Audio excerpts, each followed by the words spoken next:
I'm standing in the ashes of everything I own, and all I have left is a photograph of my daughter." The words tore out of Allara Pierce before she could stop them, her voice breaking like glass dropped on concrete. August heat wrapped around her like a suffocating blanket, humid and thick enough to taste, the kind of Chicago night where thunder rumbles somewhere distant and the air smells of smoke and desperation. The fire trucks had been gone for 40 minutes, but their red emergency lights still pulsed across her face in rhythmic waves of color, casting her in crimson, then shadow, then crimson again.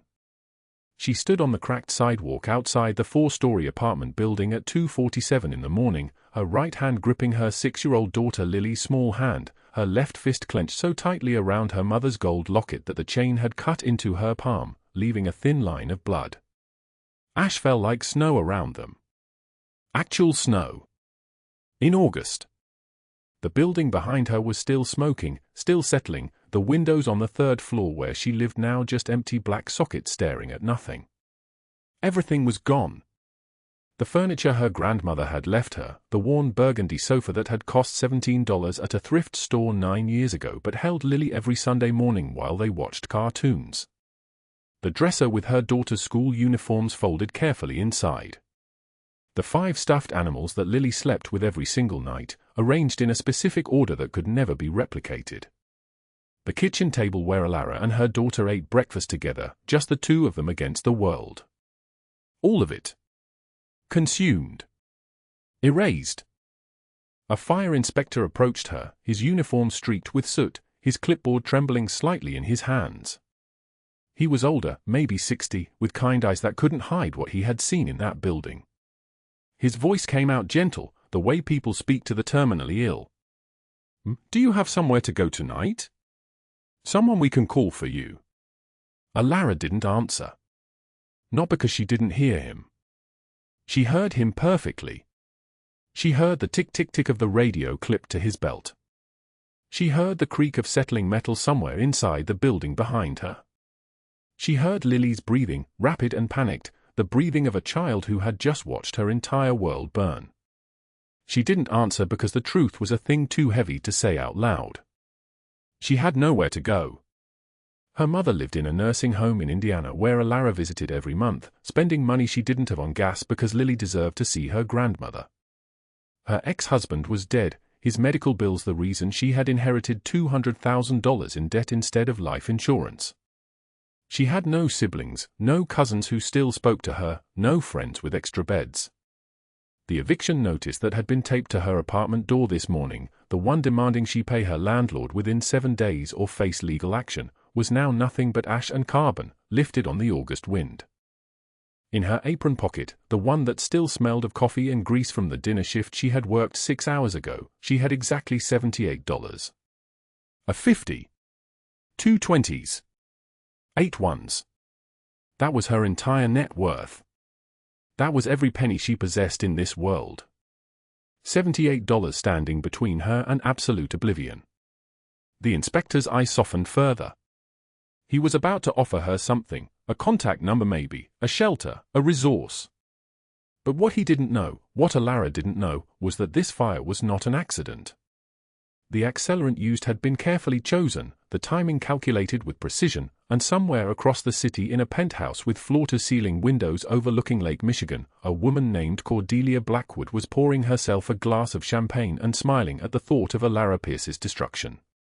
She didn't know that the wallet she had returned 2 days ago, the one she had found on the diner floor and turned into lost and found instead of keeping the cash inside, had set in motion a collision of dark forces that would transform her life in ways she could never imagine. She didn't know that she had just saved the life of a man named Matteo Rossi. The fire inspector was still waiting for her answer. Lily was still gripping her hand. The August wind was still carrying ash across the city like a curse nobody could stop. Before we continue, drop a like if this story hits you. Share it with someone who needs to hear it and subscribe so you don't miss what's coming tomorrow. Now, let us go back to the beginning, to the moment that changed everything. 12 hours earlier. The diner on Chicago's South Side looked like it had been built sometime in the late 1980s and then forgotten. The black and white checkered floor was scuffed in patterns that told the story of 15 years of foot traffic, of dropped plates and spilled coffee and people dragging themselves through each day. Neon signs buzzed in the windows, fluorescent light humming with the particular exhaustion of something that never gets turned off. The smell was permanent, soaked into the fabric of the place like a curse, coffee and grease and burnt bacon and something underneath it all that might have been despair. Allara Pierce moved between the 5 tables and the counter with the mechanical precision of someone who had done this 10,000 times before. Her name tag was slightly crooked, her uniform wrinkled, her shoes held together with duct tape that she had wrapped around them so many times it had turned brown. But her hands moved with grace, despite the calluses, despite the tremor that had started in her right wrist 6 months ago from the repetitive motion of lifting full coffee pots. She was 28 years old but looked 40, the kind of premature aging that comes from sleeping for hours a night and counting money every morning before work to see if it was enough for Lily's lunch program. The diner was having what the manager, a man named Derek who had never once made eye contact with her, called a slow night. This meant she had served 3 customers since opening at 6 p.m. 3. At 11:45 at night, 11 hours into her shift, she had earned approximately $8 in tips. $2 from a man who ordered coffee and left it untouched. $4 from a woman with kind eyes who ordered toast and told Allara she seemed like a good person. $2 from a construction worker who left it in coins on the counter without looking at her. $8. Plus the $4 per hour the diner paid her because minimum wage was a luxury that Derek did not believe in. $36 for this shift. Before taxes, which meant something closer to $28 of actual money in her bank account. She had started the week with $74. By the time she clocked out in 45 minutes, it would be more like $102. Enough for food for 5 days if she was careful. Enough for the bus pass. Enough for almost nothing else. Allara stood behind the counter and watched a man enter the diner. He was wearing a suit that cost more than everything in her apartment. She knew this not because she had any expertise in suits but because she had enough experience with poverty to recognize its opposite instantly. The fabric was dark and perfect, tailored to fit his broad shoulders with such precision that it might have been painted on. His white shirt was open at the throat, showing the kind of chest a man has when he doesn't spend his days exhausted and underfed. His hair was dark, shot through with silver at the temples. He was maybe 45, maybe older, with the kind of face that suggested he had seen things and decided not to be afraid of them anymore. What Allara noticed first, though, was not his wealth. It was that his hand was pressed against his chest and his breathing was wrong. He sat down heavily at the end of the counter, the one farthest from the door, the one where broken men sat to hide. His eyes were open but unfocused, the whites of them showing too much. Sweat was starting to form on his forehead despite the diner's aging air conditioning. "Coffee?" she asked, moving toward him with the automatic reflex of someone who had asked this question more times than she could count. "No," he said, his voice strange, tight, like words were forcing their way through a blocked pipe. "I don't." He didn't finish. His hand pressed harder against his chest. His jaw clenched. For a moment his entire body went rigid, as if he was fighting something inside himself that was trying to escape. Allara did not hesitate. She did not check with Derek. She did not ask for permission. She reached over the counter and grabbed the diner phone, the one that only the staff was supposed to touch, and dialed the emergency number she had memorized years ago after her husband collapsed at the hospital with what everyone said was appendicitis but was actually a rupture that turned into something catastrophic. 911, what's your emergency? A man is having chest pain at the South Side Diner, corner of Martin and 5th. He needs an ambulance. Now. The dispatcher's voice was calm, professional, asking questions Allara answered while keeping one eye on the man, who had now slipped off the stool and was on his knees on the checkered floor. His expensive suit was scraping against grease and spilled coffee. His hand was still clutching his chest like he was trying to hold himself together. "They're coming," she told him, moving around the counter to kneel beside him. She didn't touch him, she knew better than that, but her voice was steady. "Help is coming. You're going to be okay." He didn't respond. His eyes were closed now, his breath coming in short, sharp gasps. The ambulance arrived in 7 minutes, and the paramedics moved him with professional urgency, asking questions, starting and putting oxygen on his face. Allara watched from behind the counter as they wheeled him out, as the red lights of the ambulance split the night, as he disappeared into the darkness of Chicago at 11:57 p.m. After they left, Derek came out of the kitchen where he had been hiding, as he always did during anything that required human decency. "You didn't need to call," he said. "He was having a medical emergency," Allara replied. "Not our problem. You just cost me a chair he was sitting on." Allara didn't respond. She had learned years ago that responding to Derek only made things worse. She turned away and saw something on the floor, next to where the man had been kneeling. A wallet. Black leather, expensive, slightly worn in a way that suggested it had been carried for a long time. She picked it up and opened it, meaning to find identification, to see if maybe she could call someone, family perhaps, to tell them what had happened. Inside was a driver's license. The name was Matteo Rossi. The address listed was on Lakeshore Drive, which meant a neighborhood Allara had only seen from the bus window, the kind of place where single apartments cost more than her yearly income. But what caught her breath, what made her hands tremble as she held the wallet, was the photograph behind the driver's license. It was old, the edges worn, and it showed a woman holding a baby. Not a newborn. A stillborn. The baby was small, fragile, perfectly formed except that it was not breathing. The woman was looking down at it with an expression of such devastation that Allara had to look away. Someone had kept this photograph. For years, maybe. Right next to his identification, every single day.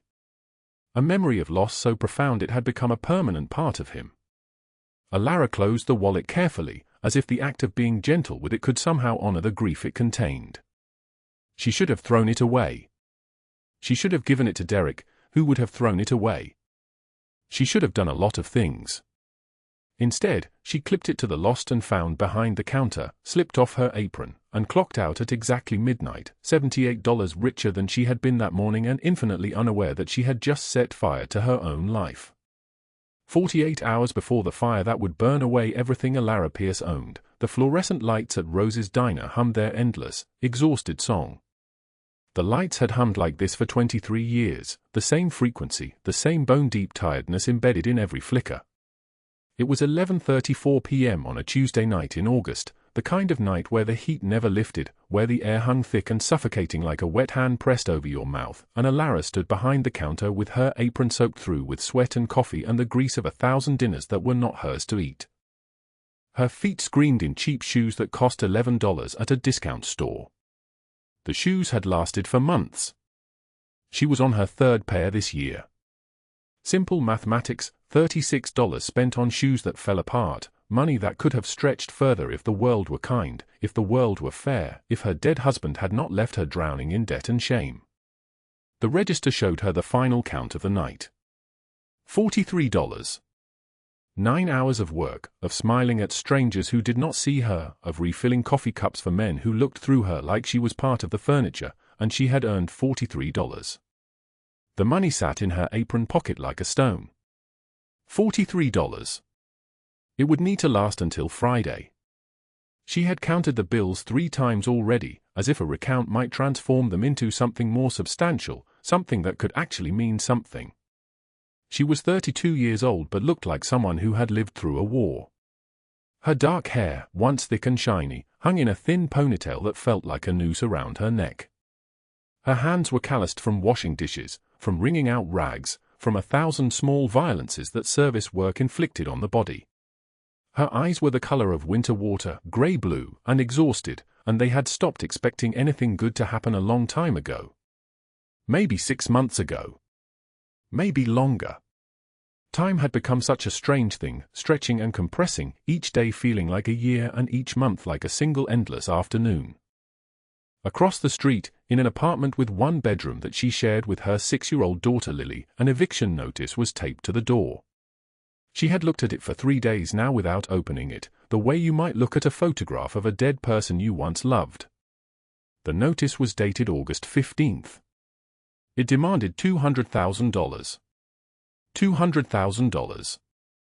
The number was so large it had stopped meaning anything. It was like being told the moon was due on Friday. It was a fiction, a cosmic joke, something that belonged in a different universe entirely, not in the south side of Chicago in an apartment with peeling wallpaper and a window that did not close all the way. Marcus had borrowed $200,000. Her husband, dead 6 months now, crushed between a delivery truck and a traffic light in an intersection on the west side, had borrowed this money from people who did not forget debts, who did not accept excuses, who understood violence as a language and cruelty as a form of conversation. When he died, he left behind a daughter who asked where daddy was, a wife who had to explain death to a child while her own world was collapsing, and a debt that the creditors now expected her to pay with a body she no longer owned. The phone call had come 3 days ago. She was standing in the bathroom when it rang, holding a hairbrush in one hand and her last clean work shirt in the other. The man on the phone had a voice like sandpaper, rough and grinding. "Mrs. Pierce. This is Marcus Blackwell from Blackwell Financial Solutions. We've been very patient with you. Very patient. Your husband's debt has reached $200,000 with interest. We've given you 6 months to begin payments. You've given us nothing." She had not answered. What was there to answer? That she was sorry? That she was trying? That she would trade her own body for time, for mercy, for anything that might buy her daughter a day of safety? "Mrs. Pierce, I'm going to tell you something very clearly. You have 7 days. 7 days to produce $100,000. If you don't, we're coming to take what we're owed. Do you understand me? We know where your daughter goes to school. We know where you work. We know everything." The line had gone dead. That was 3 days ago. Today was day 4 of 7. She locked up roses at 11:24 p.m., her reflection ghostly in the darkened windows. The street outside was empty except for a few cars, the occasional person walking with their collar turned up against the heat. The city at night was a different world than the city by day. At night, it showed you its teeth. At night, the south side of Chicago was a woman who had lost everything, standing in darkness, wondering how long it would take for someone to notice she was gone. She was turning to head toward the bus stop when something made her pause. A sound. A gasp, sharp and desperate, like someone who had just realized they were drowning. It came from inside the diner, from the booth in the far corner where she had not noticed anyone sitting. She unlocked the door and moved back inside. The lights flickered their tired song. And there, in the corner booth, a man was clutching his chest. He was a man in his 60s, with silver hair swept back from a face that had known money and power and things she could not name. He wore a suit that probably cost more than her yearly rent. His watch, visible on his wrist as he gripped his chest, was gold and heavy. But his face was the color of old paper, and his breathing came in short, desperate gasps. "Sir," she said, moving toward him. "Sir, are you okay?" His eyes found hers, and in them she saw panic, pure and absolute. A powerful man suddenly aware that his power meant nothing against the betrayal of his own body. "My chest," he managed. I can't breathe." She did not think. Thinking would have slowed her down. She moved on instinct, the instinct that a mother has, the instinct of someone who has learned that the world will not save you, so you must save yourself.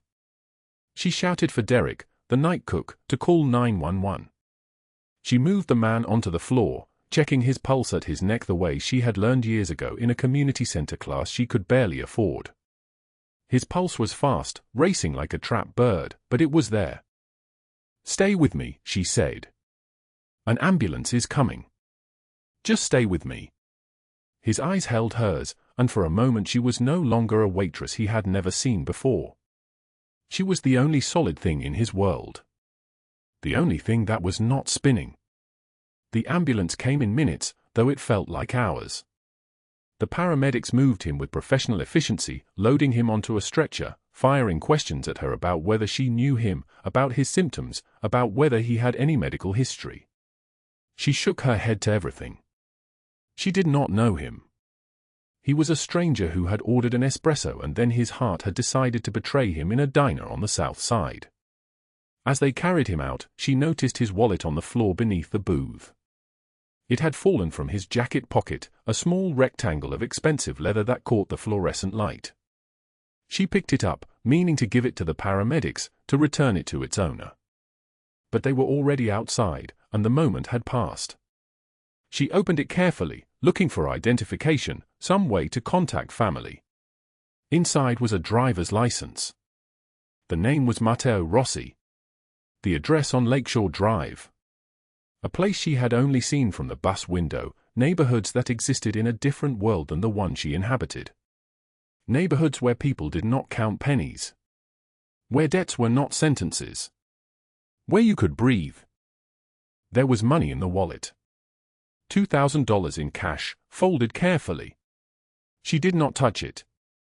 Some instinct told her that this money belonged to someone dangerous, someone for whom money was not a tool but a weapon. She did not take things that did not belong to her. But there was something else behind the driver's license. A photograph. Old, the edges worn soft from years of being handled, being held, being carried next to a beating heart. It showed a woman and a baby. The baby was not breathing. She could see this in the photograph, in the absolute stillness of the infant, in the careful way it had been dressed in a white christening gown. The woman was looking down at the baby with an expression that Allara recognized from her own mirror. The expression of a mother who had lost everything that mattered. The date was handwritten on the back in fading pen. November 12, 1987. Allara closed the wallet. She sat down in the booth where Matteo Rossi had been sitting and she held the wallet and she thought about what it meant to keep a photograph of your dead child next to your identification. What it meant to carry that grief with you every single day. To let it become part of your identity, woven so deeply into who you were that you could not separate the two anymore. She should have given it to Derek. She should have locked it in a lost and found. She should have done many sensible things. Instead, she looked at the photograph one more time, at the dead baby and the devastated mother, and she thought of Lily, waiting at home in their apartment, and she made a decision that would echo forward into a future she could not see. The next morning, on her day off, she took the bus to Lakeshore Drive. Lily was with her, 6 years old and curious, asking questions in the way that children ask them, as if the world were a puzzle that made sense and adults were just slow at solving it.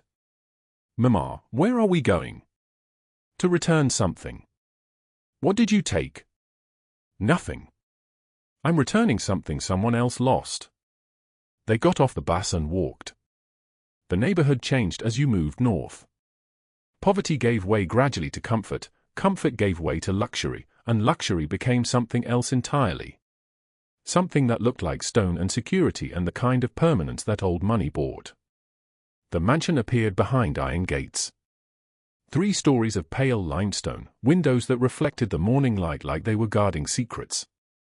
A security camera watched from the corner of the gate. Manicured hedges lined the property. A marble fountain occupied the center of the circular drive, water cascading in the morning sun. Allara's hand trembled as she held Lily's fingers. She was crossing from one world into another, and she did not know what would happen when she did. She did not know that Matteo Rossi had never let anyone touch that photograph. Had never told another living soul about the son who had died in 1987. Had carried that dead child with him for 35 years like a man carrying his own coffin, waiting for the day when he could finally lay it down. She did not know that returning that wallet instead of stealing the cash would set in motion a chain of events that would save her life and ruin the lives of everyone who had decided she was nobody, that she did not matter, that her daughter could be taken from her and nothing would change. She only knew that she was standing at the gates of a life she did not belong to, holding her daughter's hand, about to make a choice that would change everything. The gates of the mansion loomed before her like the entrance to another world entirely. Iron scrollwork caught the morning light. Behind them, stone and marble and windows that reflected secrets. Allara held Lily's small hand so tightly her daughter winced. The security camera in the corner swiveled as they approached. She had $78 in her pocket. Her mother's gold locket hung beneath her diner uniform. Everything else had burned in the night, consumed by flames that moved through her apartment building like a living thing, devouring furniture, clothes, photographs, the small life she had built for her daughter on minimum wage and borrowed hope. The gate slid open without a sound. 2 men in dark suits stood on the marble steps. The first one, Carlo, had a scar running from his left eye to his cheekbone like a blade wrapped in ice. The second, Franco, was broader, his neck thick with muscle, earpieces visible in both ears. They moved down the steps in perfect synchronization, each step deliberate, calculated, the kind of movement that came from years of training and violence. Carlo reached the SUV first. He opened the door. His eyes held no warmth. "Miss Pierce. Please come with us." She had not slept. She had not eaten since the fire alarm screamed through the building at 11:43 p.m. Lily had cried for 2 hours. They had spent the rest of the night in the back booth of the 24-hour diner on Ashland Avenue, Lily curled against the vinyl seat, Allara staring at the only thing she had saved, her mother's locket and $78 in crumpled bills. Now she was standing in front of a mansion that cost more than she would earn in 50 lifetimes. "Why am I here?" Her voice cracked like drywood. "Who are you people?" Franco stepped closer. "Someone wants to thank you. That's all you need to know." She had no choice. She had nowhere to go. The diner manager had let her sit for the night because he knew Marcus, knew the desperation that lived in her eyes. But he would not let her stay forever. Nobody did. People moved through her life like rain through a sieve. The drive through Chicago had felt like crossing between 2 universes. The South Side, where she lived, gave way gradually to Lakeshore Drive, where mansions appear behind iron gates like fortresses built against the possibility of ordinary suffering. Each building was larger than the last. Each lawn more manicured. Each piece of wrought iron more expensive than her monthly rent had been. The interior of the mansion was designed to intimidate. Crystal chandeliers hung from ceilings so high they seemed to touch clouds. Marble floors reflected her image back at her so perfectly she could see the ash still clinging to her hair, the soot on her jacket. The smell of expensive coffee and old wood hung in the air like a warning. Security cameras occupied every corner. 2 armed guards stood beside a doorway, visible but silent, the kind of men who had learned not to speak unless ordered. Carlo led them down a hallway lined with paintings that looked like they belonged in museums. The carpet beneath her feet was thick enough to muffle footsteps, designed so nobody could hear you coming or going. They stopped at a study. The man inside was sitting behind a desk made of dark wood, his hands folded in front of him. Matteo Rossi. Mid-60s, silver threading through his dark hair, sharp eyes that had seen everything and forgiven nothing. His suit was black, perfectly tailored, the kind of garment that cost more than she made all year. A thin scar ran along his left jawline. His left hand bore 3 silver rings, each one thick and heavy with the weight of decisions. When he looked up and saw her, something changed in his expression. It was just a flicker. A crack in a carefully constructed wall. But it was there. "Miss Pierce." His voice was deep and solid like an oath. "Please sit." She didn't sit. She held Lily's hand and remained standing, her body a shield between her daughter and this man and whatever he wanted. "Why am I here?" She asked again.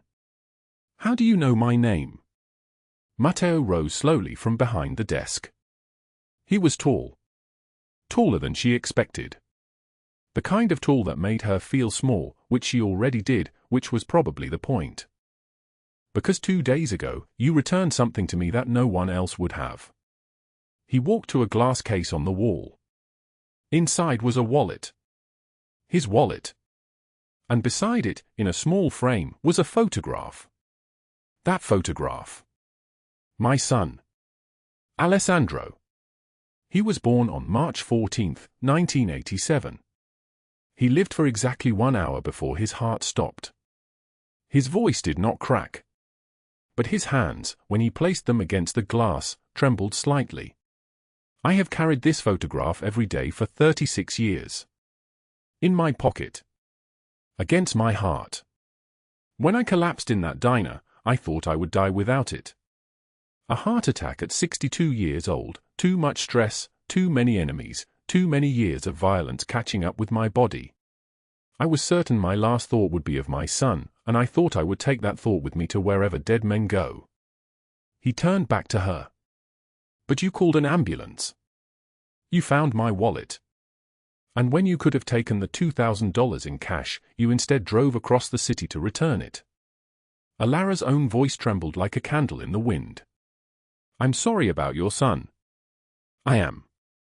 But that doesn't explain why I'm here. Why you brought me to this place. Because you could have kept the money. You needed it. Your husband died 6 months ago. You have been drowning ever since." He paused. "Sit, Miss Pierce. Please. For your daughter's sake." She Saturday. Lily climbed into her lap immediately. Matteo returned to his desk but did not sit. He stood behind it, one hand resting on the surface, and he spoke like a man who was used to being obeyed. "Your husband borrowed money from people who do not accept excuses. $15,000 initially. Then another 30. Then another 50. By the time he died, the debt had grown to $200,000. He pulled up a file on his computer and turned the screen toward her. "I have a copy of every contract. Every threat. Every late notice." The numbers blurred in front of her eyes. She had known it was bad. She had not known it was this specific, this documented, this real. "They want payment in 7 days. Your original deadline was 6 days ago. The eviction notice on your apartment is from 3 days ago. The fire at your building happened last night at 11:43 p.m. The fire inspector's preliminary report says electrical malfunction. But that is not what happened." Franco approached with a tablet. Matteo took it and turned the screen toward her. She saw Preston Mercer first. Her ex-boyfriend from 4 years ago, the one she had left because his hands were too quick and his words were too cruel. 6'2", 240 pounds, the kind of handsome that came with a warning label, a man who had been an athlete once and was now just angry. But it was the footage that destroyed her. The video showed Preston meeting with someone outside her apartment building at 10 p.m. on the night before the fire. An older man in work clothes. Money changing hands. Detailed conversation she could not hear but could read in their body language, instructions, confirmation, a handshake like a contract being sealed. The video shifted. It showed a man entering the building through the basement. It showed him at the electrical box. It showed fire beginning to spread. Her daughter said nothing. Allara's hand shook so badly she nearly dropped the tablet. "Preston Mercer had your building burned down." Matteo's voice was cold as January. "He did this because Cordelia Blackwood, a woman who enjoys destroying people like some people enjoy collecting art, paid him to do it. She wanted you broken, desperate, willing to accept any offer, any degradation, any solution that would make the pain stop." Why would she? Allara's voice disappeared. She cleared her throat and tried again. Why would she care about me at all? Because Preston approached her 3 weeks ago. He told her that you owed him money. That your late husband had borrowed $15,000 from him. That you were refusing to pay. She found you interesting because she finds suffering interesting. She decided to orchestrate your downfall as an amusement. Matteo walked around the desk and approached them. Allara instinctively pulled Lily closer, but he did not reach for her. Instead, he knelt down so he was eye level with her daughter. "What is your name, little one?" His voice changed entirely. It became gentle. Almost soft. "Lily." Her daughter's voice was barely audible. "That is a beautiful name. How old are you?" 6. Almost 7. Matteo reached into his jacket pocket and withdrew a small wrapped candy, butterscotch, the kind from an expensive confectioner. "May I give you this?" Allara nodded. Lily took it carefully, unwrapped it slowly, put it in her mouth and said, "Thank you." Matteo stood. When he spoke again, his voice had returned to its normal depth, but something in it had shifted. "You saved my life, Miss Pierce. The heart attack would have killed me if you had not called that ambulance. But more than that, you returned the only piece of my son I have left when you could have taken everything. That act of decency in a world full of wolves, that act of honor when you had nothing, it means something. I can't pay you back." She whispered it like a prayer. "I have $78 to my name. I have nowhere to live. Preston is threatening to take Lily. I have nothing to offer you. I am not asking you to pay me back." He walked to the window and looked out at the gardens beyond. "I am asking you to let me help. The $200,000 debt, I will clear it. Consider it paid. The apartment, I own 17 residential buildings throughout Chicago. You and your daughter will have a place to live. Somewhere safe. Somewhere that Preston Mercer cannot touch." He turned back to her. "And as for Preston and Cordelia, they will answer for what they have done." His tone made it clear that answer would not come through any court system she knew. Franco's phone buzzed. He glanced at it, and his face shifted. All the color drained from his features like sand through an hourglass.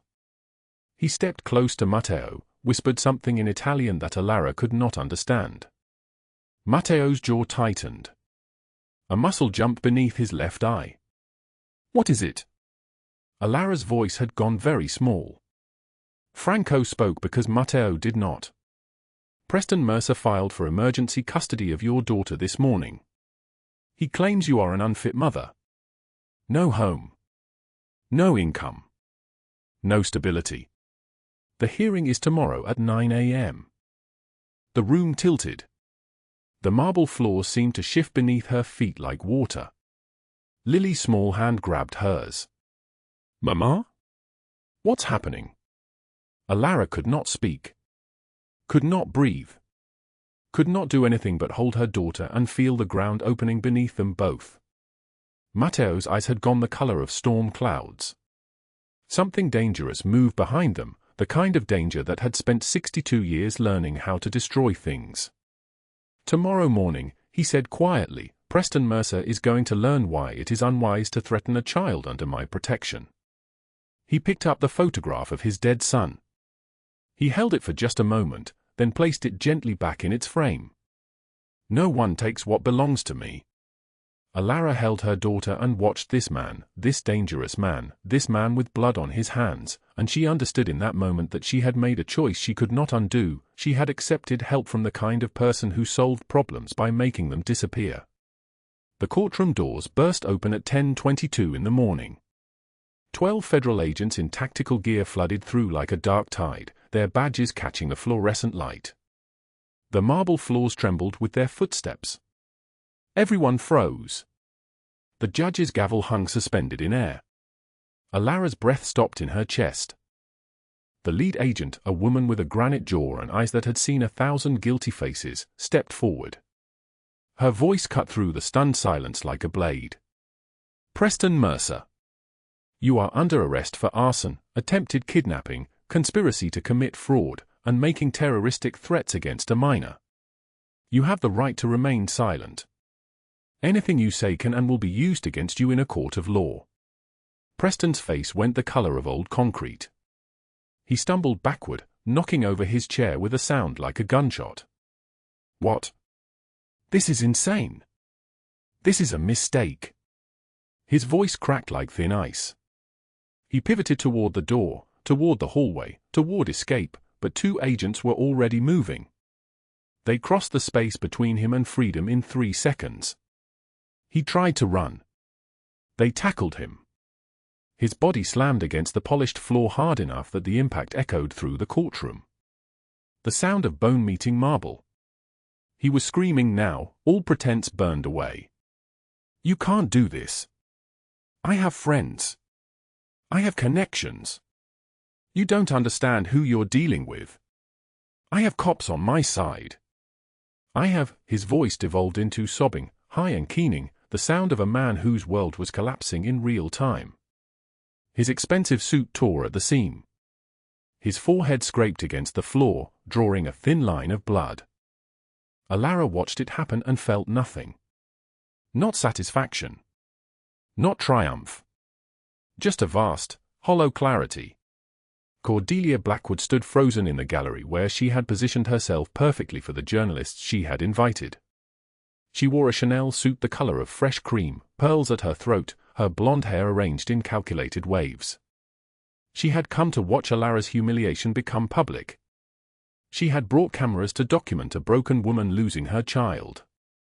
But when the second group of agents turned and walked directly toward her, when the lead agent said the words, "Cordelia Blackwood, you are under arrest for conspiracy to commit arson, wire fraud, bribery of public officials, and money laundering," something in her face crumbled like a building imploding.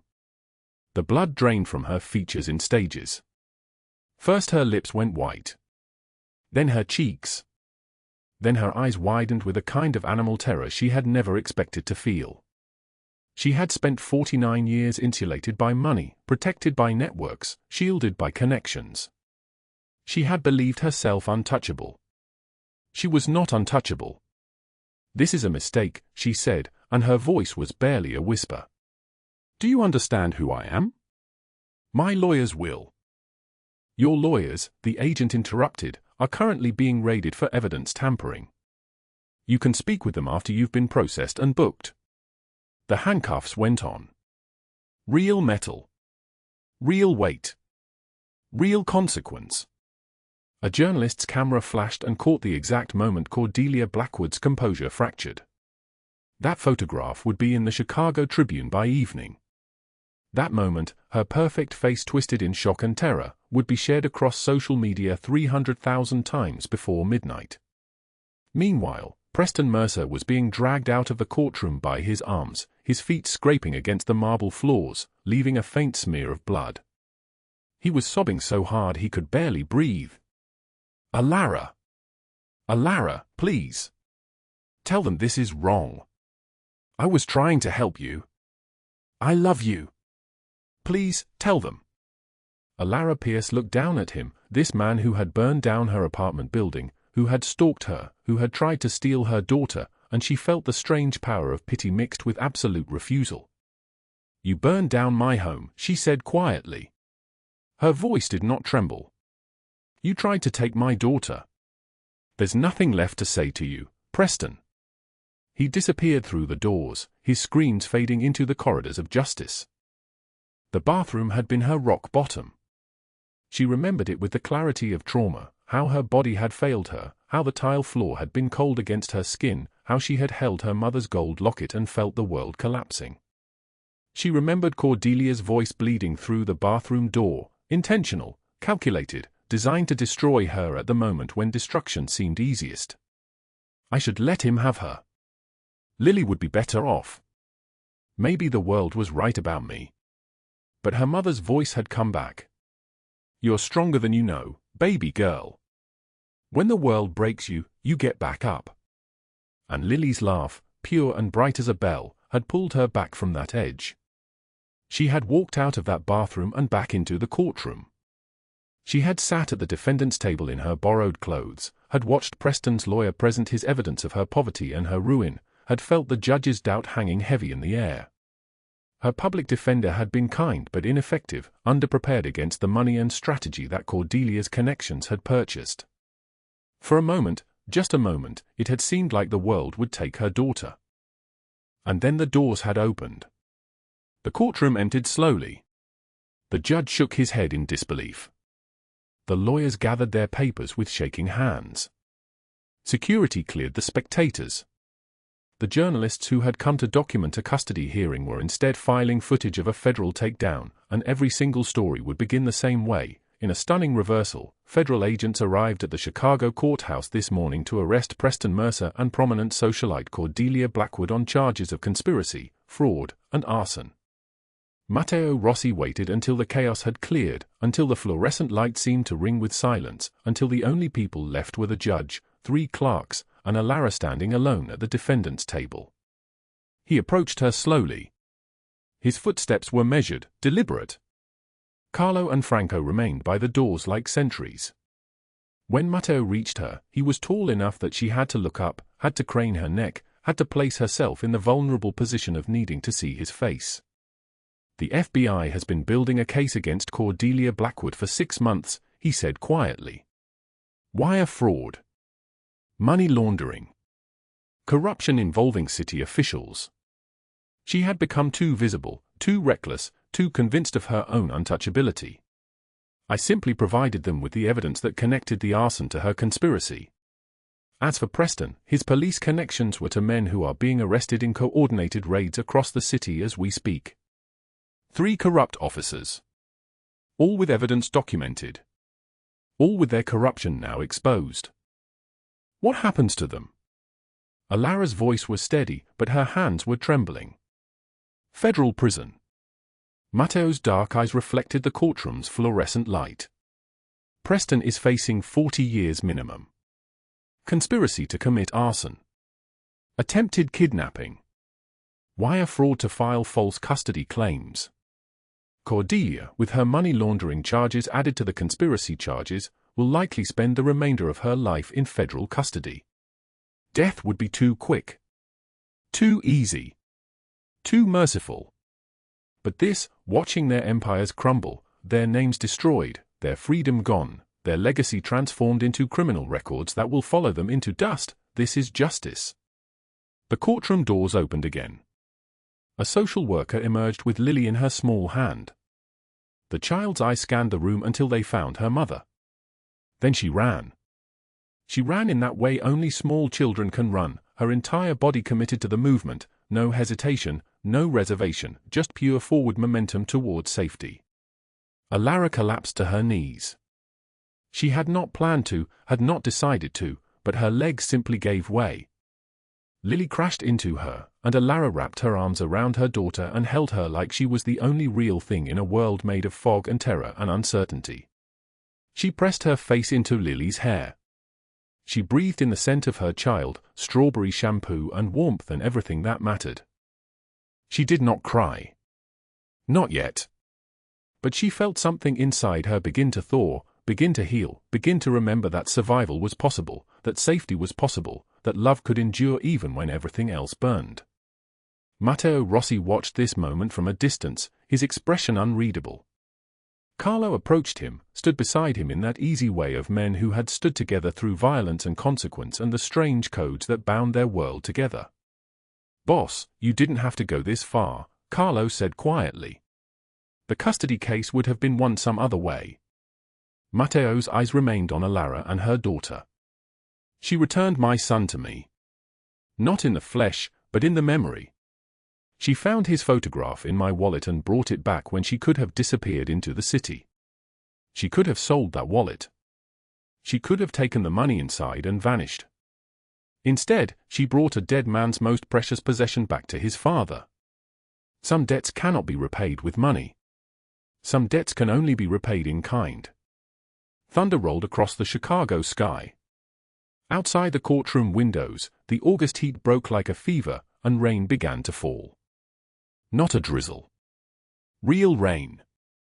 Heavy and drenching, the kind of rain that washes the city clean, that carries away dust and ash and the memory of summer heat.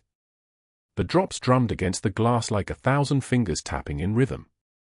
Allara stood, lifted Lily into her arms, felt the weight of her daughter against her chest. The girl was warm. Real. Hers. "What happens now?" she asked Matteo. He turned to her, and for just a moment, something vulnerable moved across his features.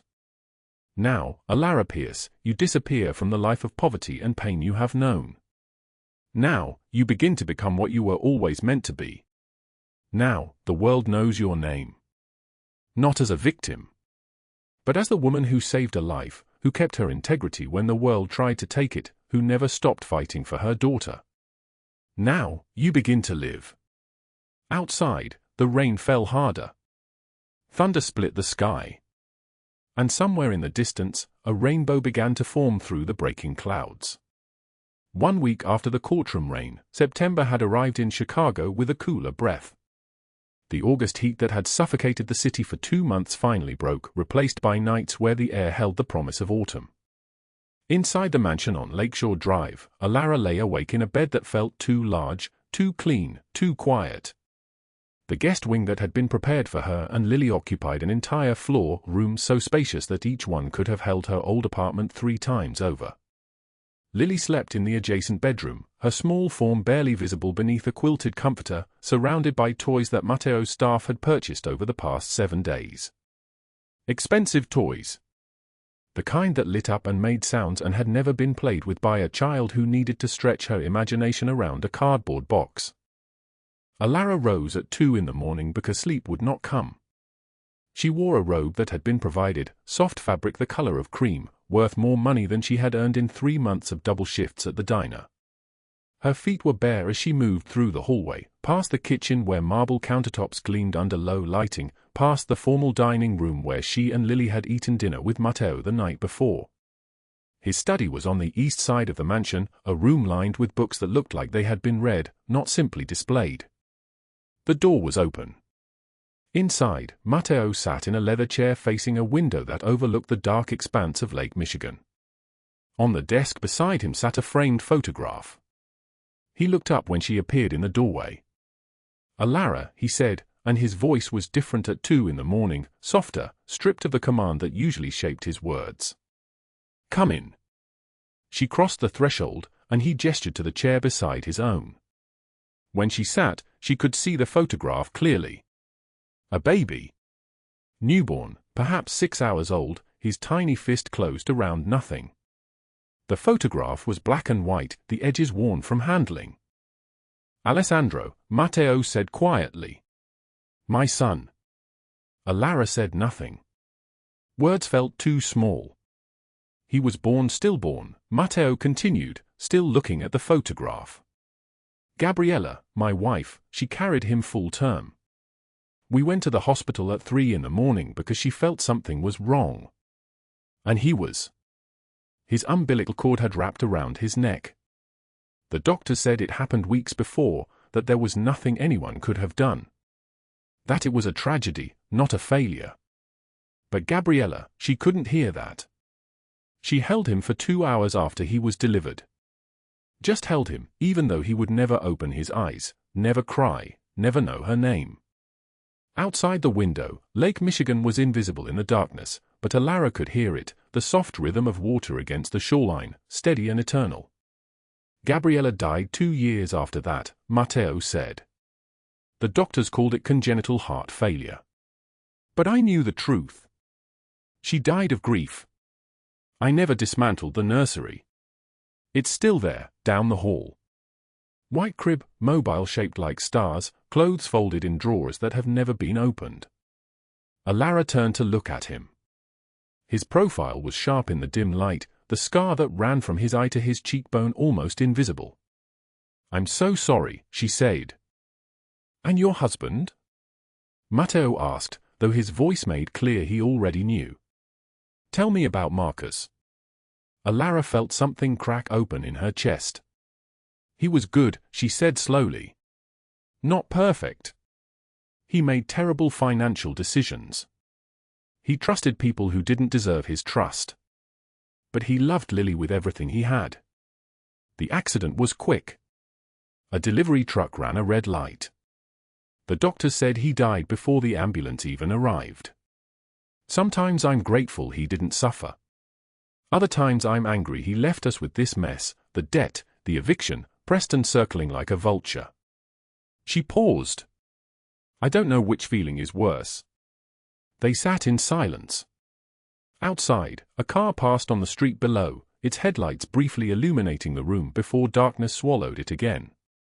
"I've cleared the debt," Matteo said finally. "All $200,000. It's gone. The creditors have been convinced to forget you exist. The records have been adjusted. The liens on your name have been removed." Allara turned sharply to face him. "Matteo, I don't," he said, holding up one hand. "There is no debt between us in the traditional sense. I don't expect repayment. I don't expect anything from you at all." "Then why?" He set the photograph down carefully and looked at her. "Because that night in the diner, you saw a stranger in pain and you acted. You could have walked past me. You could have called the ambulance and ignored my wallet on the floor. You could have taken the money inside and disappeared into the city. Instead, you returned something precious when you had nothing. When you could have used it to save yourself. In my world, Allara, kindness is rarer than diamonds. Rarer than money. Rarer than anything that can be bought or taken or inherited. You showed me something I thought had been burned out of me years ago, the belief that goodness still exists. I don't know how to thank you, she whispered. You already did, he said. The moment you knocked on my office door and asked to speak to me, you gave me back something. Not my son, nothing will ever bring him back. But the memory of what it felt like to matter to someone. To be worth saving. You were a stranger in danger, and you reminded me why I built this life. Not for power. Not for revenge. But to protect what matters. The words hung between them like a bridge neither of them quite knew how to cross. You saved me on the worst night of my life, Matteo continued, his voice dropping lower. When I found that wallet empty and thought I'd lost everything. And I saved you on yours, from Preston, from Cordelia, from the life that was crushing you. We're bound by that, aren't we? By the darkness we've both survived. Yes, Allara said. We are. The question is what comes next, Matteo said. He stood and walked to the window, and she followed his gaze across the dark water. I can set you up in an apartment. A good one, in a safe neighborhood. I can give you enough money to start over, to go to school if you want, to build a life for you and Lily without any connection to me. You would never have to see me again. That is an option. A clean break. A chance to move forward without the weight of what I am. Or? Allara asked, though she already knew the answer. Or you stay, Matteo said, turning back to face her. Not as someone indebted to me. Not as someone who owes me anything. Not as a servant or a shadow. But as, he paused, struggling for the word in a way she had never heard him struggle. As family. As someone who chooses this life, not because she has to, but because she wants to. Because we're both broken in ways that fit together. The clock on the mantelpiece ticked twice. I choose to stay, Allara said. He exhaled like a man released from drowning. They were still standing that way when a small voice came from the doorway. Mama? Mr. Matteo? I had a bad dream. Lily stood in her pajamas, pale yellow with embroidered flowers, rubbing her eyes with her small fists. She was 4 years old and impossibly small in that hallway that had been designed to dwarf ordinary people. Matteo moved immediately toward her, dropping to one knee so they were level. Come here, little one, he said. Lily ran to Allara first, wrapping her arms around her mother's legs. But then, slowly, she turned to face Matteo. Will the bad men come back? She asked. No, Matteo said, and his voice was like stone. I promise you. They can never hurt you or your mother again. How do you know? Lily asked, with the literal logic of childhood. Because I don't break my promises, Matteo said. And I have made a promise to protect you both. That promise is absolute. Lily considered this with the gravity of a 4-year-old weighing the weight of the world. Then she nodded. Okay, she said. I believe you. Something shifted behind Matteo's eyes, a vulnerability that Allara had never seen before. The hardened man, the one who commanded armies of suits, the one who had dismantled an empire with a word, was looking at a small child and seeing the son he never got to raise, the childhood he never got to protect. He reached out slowly and offered his hand, and Lily took it. The three of them moved back through the mansion together, Lily between them, Alara's hand on her daughter's head, Matteo's hand holding hers. They walked past the nursery on the 2nd floor, its door closed, untouched for decades, and Allara saw Matteo glance at it, and she understood that something had changed. The past was still there. It would always be there. But the future was arriving, uncertain and terrifying and full of possibility. 6 months later, December arrived with soft snow. The kind of snow that fell gently on Chicago's streets, covering the grime and the concrete with a temporary veil of purity. Inside the mansion on Lakeshore Drive, a Christmas tree rose from floor to ceiling in the grand foyer, its branches laden with lights that cast everything in warm gold. Lily stood in the kitchen with Matteo's housekeeper, her small hands pressing cookie dough through a star-shaped cutter, laughing when the dough stuck to her fingers. Allara watched from the doorway, unable to look away from the image. Her daughter. Her daughter who had once whispered questions about when they would eat again. Her daughter who now wore dresses without holes, who had gained 15 pounds of healthy weight, who fell asleep without the sound of sirens piercing the night. A footstep behind her. Carlo, Matteo's senior lieutenant, appearing with the quiet efficiency of a man who had spent 30 years in service to power. "Boss wants to see you," he said simply. She found Matteo in his study, and he was holding an envelope. The kind of envelope that contained documents rather than letters. "Sit," he said, gesturing to the chair where she had sat that night 6 months ago, when they had talked about grief and the unexpected ways that broken things could fit together. She sat, and he opened the envelope, sliding its contents across the desk. A deed. Property records. An apartment building on the north side, 6 stories, 24 units, renovated and occupied and generating income. The name on the deed read, Allara Pierce. "No," she said immediately. "Matteo, I can't." "You can," he said. "You will. It's yours. Fully paid. No liens, no debts, no conditions. The apartments are occupied by families. Good people. The building generates enough rental income that you will never have to work another double shift in a diner again. You will never stand in a kitchen serving food to people who treat you like you're invisible. You will never be at anyone's mercy again." "Why would you do this?" Allara asked, and her hands were shaking. "Because you gave me back something I thought I'd lost forever," Matteo said. "Not just a photograph, though that matters. But the memory that goodness still exists in this world. You reminded me what it feels like to protect something innocent. To have purpose beyond empire and revenge.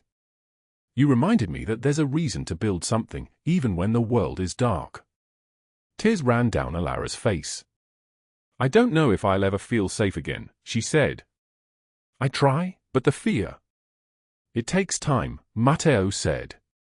"But you're not alone anymore. You will never be alone again." The kitchen door burst open. Lily ran through the house with the unself-conscious joy of a child who had learned to trust that joy was allowed. "Mama! Uncle Matteo! Come see the cookies. I made 1,000,000 stars." They followed her to the kitchen, the 3 of them, widow, child, and the man who would have been a father. The marble countertops were covered with star-shaped cookies, some decorated with frosting, others still waiting for Lily's small hands to transform them. Outside, snow fell steadily, covering the city in white. This is how the story ends. Not with the thunder of justice or the crash of an empire falling. But with a child's laughter in a warm kitchen. With a man who learned that protecting what matters is the only power worth having. With a woman who returned a wallet and received a second chance. They say the Mafia are monsters. And maybe some of them are. But the night Allara Pierce lost everything, when the world showed her its cruelest face, salvation came from the most unexpected place. Not from the system that failed her. Not from the people who should have protected her. But from a man who remembered, because of her, that decency still exists. That kindness matters. That sometimes the smallest act, making a phone call, returning what doesn't belong to you, it can change everything. Preston Mercer is serving 42 years in federal prison. Cordelia Blackwood is serving 55 years. Their empires are dust. Their names are forgotten except in the files of federal prosecutors and the memories of those they hurt. And Allara Pierce? She's standing in her daughter's bedroom on a December night, watching Lily sleep beneath a quilt that costs more than her old rent, and she's not afraid anymore. Her mother's gold locket rests against her chest. The deed to her building sits in a safe. Lily is safe. She is safe. After the rain, the sky clears. And sometimes miracles come from the most unexpected places. If this story moved you, if it reminded you that hope exists even in the darkest corners of this world, drop a like right now. Share it with someone who needs to hear that redemption is possible. Subscribe because tomorrow we have another story that will shake you to your core. And remember, sometimes the most dangerous man in the room is the one willing to bleed for you. Thank you for staying with us until the very end. We wish you good health, joyful days, and the peace that comes from knowing you're never truly alone. We'll see you in the next video. Goodbye.